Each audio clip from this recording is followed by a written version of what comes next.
بسم الله الحمد لله والصلاة والسلام على رسول الله. يعني ما لا والله قف عي قف بني آدم إنه يسوق سكور ربه ولا يسوق ربه إنه تعنولا.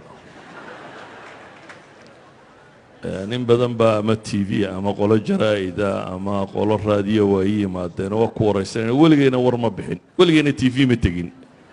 واحد ضد كود داوضان مساجد داوم بك قاتن عجلة ده هي الله. ده waxaan salaa cali markuu iska warramaad ka dambaysid calina diidin uu warramo marka wax badan oo adii sheego runtii ay idinku kordhinaysaana ma jiro waqtigiina la lumiyo maaha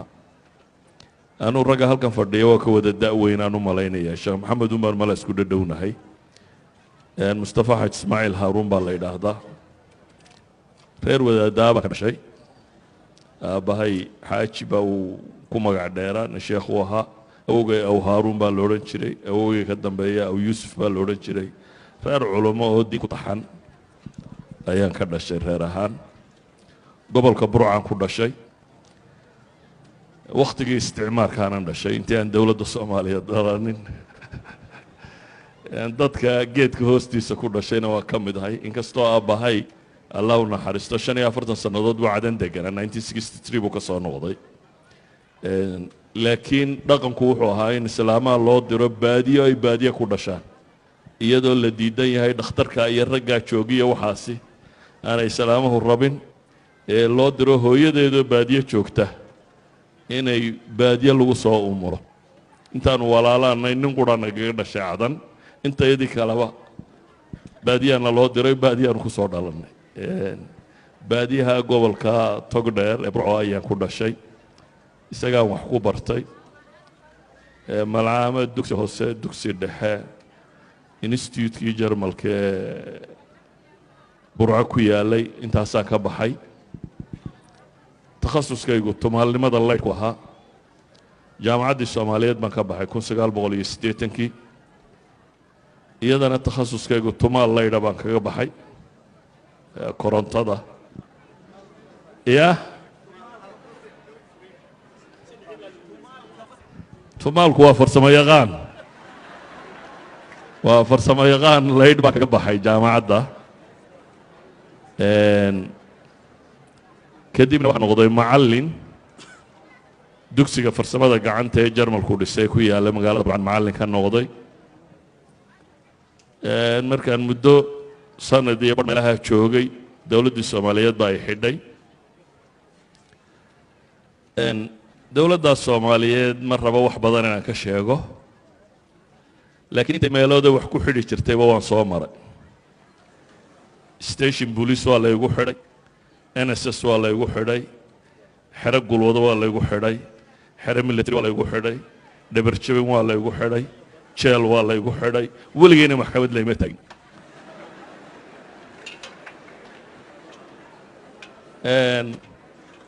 mararka qaarkoodna sanadaan ku jiray mararka qaarkood baan 30 bilood ku jiray calaa kulli xaal waxbarashada diineedna waxun bay ahayd un culamada soomaaliyeed ee waddanka degan wixii aanu ka bowsanay ma jirin waddan dabadeed aanu baxay intii dambana saanu joogo un waddanka soomaaliya ayaa dagaaladii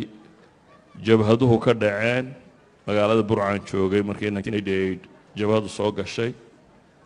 wakhtigaas baan waddanka ka baxay yurub iyo meelahaasaan niman xanuunsanayo aan walaalana geeyey anigoo yurub joogaa dowladdii soomaaliyeedna dhacday ilaa 99kii baan deganaa yurub march 1999 baan dib ugu soo noqday magaalada hargeysa ilaa haddana hargeysaan deganay laakiin socodkayga yurub waa tiro badan yihi 21 sannadood dambe burciya hargeysa un baan ka dhexeeya laakiin waa badan yahay socodkayga aan ku noqnoqdo yurub iyo meelahaan ku noqdo qaab nololeedkii soomaaliya waagii horena ee lixdanaadkiina dimuqrasi bay ahayd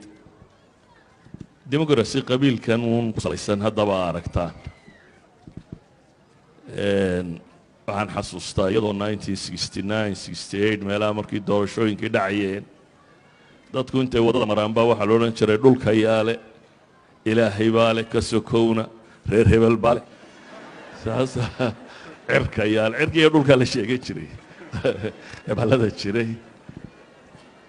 dowladdii kacaanka ee soomaaliyeed markay qabsatayna scientific socialism baa la qaatay scientific socialismkuna wuxuu noqday diin la dirir annaguna dhallinyaro uun markaa waxoogaa diinta ka garatay oo aan sistamkaa ku qanacsanayne hortaagan baanu ahayn ma jirin cilmigu sidanuu hadda u faafsan yahay oo dowladdii soomaaliyeed waxay lahayd censorship aan ogolayn kitaab aan dowladdu ogolaanin waddanka ma soo geli jirin waddankuna sidan uu iminka isaga furaya isagama furnayn diyaaradaha dibadda ka yimaada only xamaroo ka soo degi jirtay lama ogolayn waddanka inta kale diyaarad dabadeed inay ka soo degto isaa daraaddeed wax kasta oo waddanka soo gala censorship faafreeb wax la yidhahdo soo mari jiray marka kutubtu almost mamnuuc bay ahayd haddaan qiso idiin sheego dhowr iyo toddobaatankii anigoo dumar tafsiir u dhigaya habeenkii baan dhigi jirnay guri madow habeenku markuu dam noqdo ayaad guri tegaysaa dabeetana halkaasaad waxoogaa dhowr dumaroo la soo ururiyey tafsiir ugu akhriyaysa tafsiirkan haystee markaa waxaa kitaabkan jalaaleynka la yidhaahdo jalaaleynadii waagaa dadku haysteen iskuma rakibnayn waxay ahayn jireen dhowr xaashiyoodba way isku jiri jireen dabeetana gal sare buu leeyahy ku daboolan habeenba labada xaashiyood aad dhigaysaad kala baxaysaa ila wuu furfuran yahay labadii baan la soo baxay habeenkii anigoo meel la sii dhukusaya ayaa dabayliyey timo labadiina dabayshii baa qaadatay yacni kutub ma taallo badani aad bay cidhiidhi u ahayd culimo waddanka waa deganayd laakiin lama ogolayn inay wax dhigaan ama wax akhriyaan bale waxaa laga yaabaa haddaad nin dhallinyaro ah tahay inuu kaa boqo waayo dowladda ku xidhaysa inuu kaa fogaado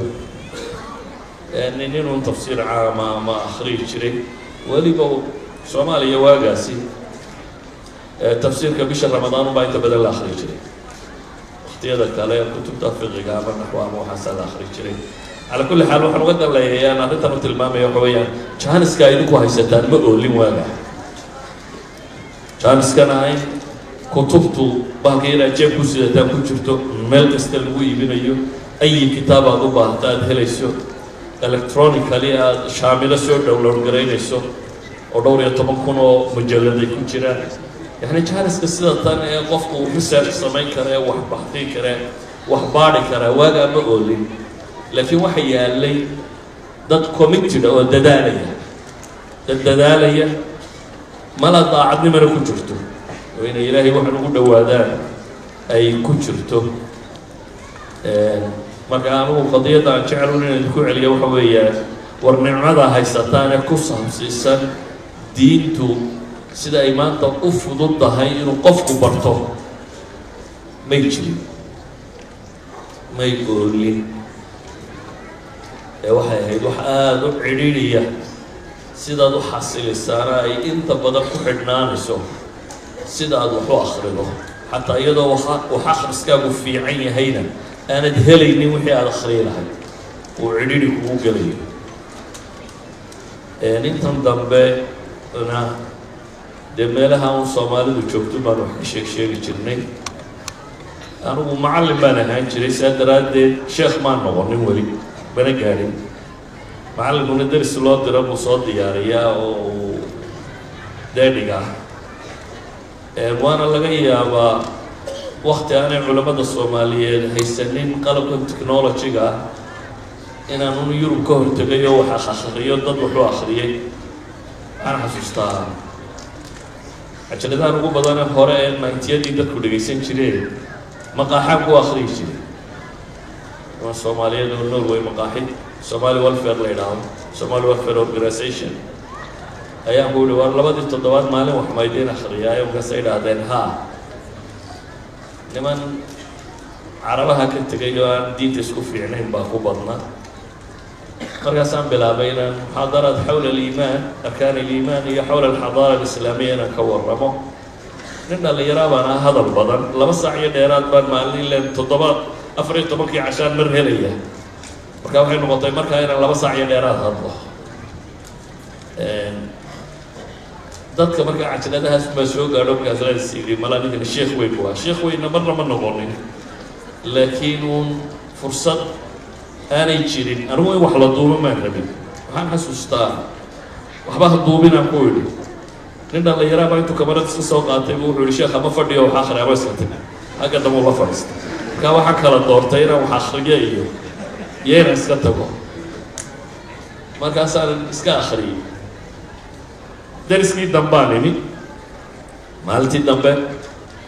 cajaladu sidan iminka ay u badayn uma badnayna VHS bay ahaan jireen VHS-kana warshad baa badin jirtay keliya